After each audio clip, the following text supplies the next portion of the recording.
이번에는 사업장에서 가장 많이 안전보건공단에 제출을 하는 공정안전보고서와 유해위험 방지 계획서 제출 대상에 대해서 비교해서 좀 정리를 해보았습니다. 먼저 공정안전보고서 같은 경우는 총 7가지 업종, 그리고 공정안전보고서 같은 경우는 물질 기준 총 51종으로 되어 있다고 보시면 됩니다.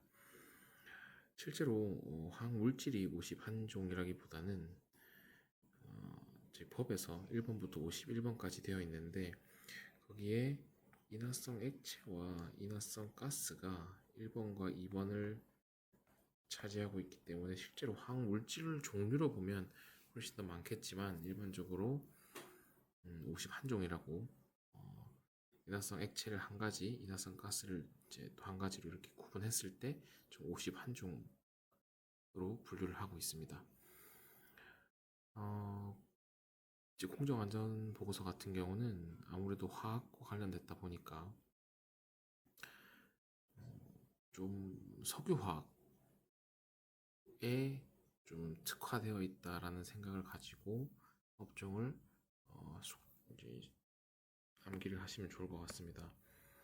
첫 번째 이제 원유 정제 처리업, 그리고 그 다음으로서 기타 석유 정제물 재처리업, 그리고 석유화학계 기초화학물질 제조업 또는 합성수지 및 기타 플라스틱 물질 제조업, 그리고 질소질 비료 제조업, 복합 비료 제조업, 살균 살충제 및 농약 제조업, 화약 및 불꽃 제품 제조업, 총 이렇게 화학과 관련된 좀 특화된 7가지 업종이 제출 대상입니다. 그리고 물질 기준으로 봤을 때 우리가 숙지해야 될 것은 각각 하나하나 물질별로 다 숙지를 할 수 없으니까 대표적인 예시들만 몇 가지 보면, 가장 꼭 숙지해야 되는 거, 인화성 액체와 인화성 가스 같은 경우는 제조 취급 시에는 제출 기준이 5,000kg, 저장은 20만 kg는 필히 숙지를 하셔야 되고, 그 외에 나머지 것들은 요 정도 있다 이렇게 생각해 주시면 될 것 같습니다. 그리고 좀 예외 조항 같은 경우는 메탄이 85% 이상 포함된 연료용 도시가스가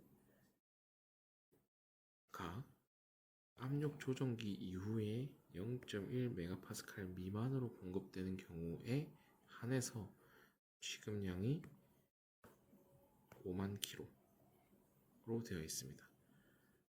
이거 같은 경우는 실제로 인화성 가스이기 때문에 우리가 5,000kg라고 생각하기 쉽지만 연료용 도시가스 0.1메가파스칼에 한해서 10배 이상 기준치가 상향되어 있다라고 숙지를 해주시면 될 것 같습니다.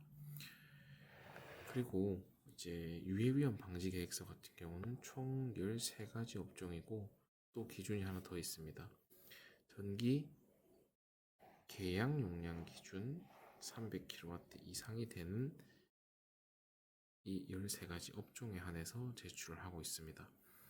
색깔별로 좀 구분을 했는데 조금 유사해 보이는 형태로 좀 묶어보았습니다. 이렇게 한 가지 한 그룹, 이렇게 2개의 그룹, 이렇게 3개의 그룹으로 좀 구분을 해보았고, 보시면 금속 가공 제품, 1차 금속, 그리고 비금속 광물 제품, 이렇게 3가지는 좀 더 유사하고, 그 다음에 목재 및 나무 제품, 그리고 가구 제조업, 그리고 기타 기계 및 장비 제조업, 자동차 및 트레일러, 기타 제품, 식료품, 그리고 화학물질 및 화학제품, 고무 및 플라스틱, 반도체 제조업, 전자부품 제조업, 이렇게 총 13가지 업종이 되어 있습니다. 그리고 유해위험 방지 계획서는 공정안전보고서와 달리 물질 기준이 아니라 설비 기준으로 되어 있습니다. 총 5가지 설비에 해당이 되면 유해위험 방지 계획서를 제출을 해야 합니다. 첫 번째 좀 쉽게 외우려면 핵심만 보면 용해로, 그리고 화학설비, 건조설비, 가스집합 용접장치, 그리고 밀폐환기 배기설비라고 보시면 되겠습니다. 그 기준은 용해로 같은 경우는 용량 3톤 이상, 화학설비 같은 경우는 특수화학설비 중에 우리가 법에서 규정하고 있는 기준량 이상 되는 경우, 그리고 건조설비 같은 경우는 연료가 시간당 50kg 또는 전격 소비 전력이 50kW 이상, 그리고 그 중에서도 유기화합물을 건조하거나 인화성 물질 증기가 발생하거나 분진이 발생하는 그런 건조 설비에 한해서 제출 대상이 됩니다. 가스 집합 용접 장치 같은 경우는 인화성 가스의 집합량이 1000kg 이상 되는 경우에 제출 대상이고, 이제 밀폐 환기 배기 설비 같은 경우는 규정한 총 49종에 해당이 되면 배풍량이 분당 60세제곱센티미터 이상 되는 경우에 제출 대상이고, 조금 이 49종보다는 조금 덜 위험한 허가 대상 및 관리 대상 물질 같은 경우는 분당 150세제곱센티미터 이상 되는 경우에 제출 대상이 된다고 보시면 될 것 같습니다. 어느 정도 비슷하다고 처음에 생각은 했는데, 지금 막상 보시면 이 7가지 업종 같은 공정안전보고서 7가지 업종 같은 경우는 화학에 좀 특화되어 있고, 위위험 방지 계획서는 좀 그래도 공정안전보고서보다는 제조업에 조금 전반적으로 되어 있다라고 보시면 됩니다.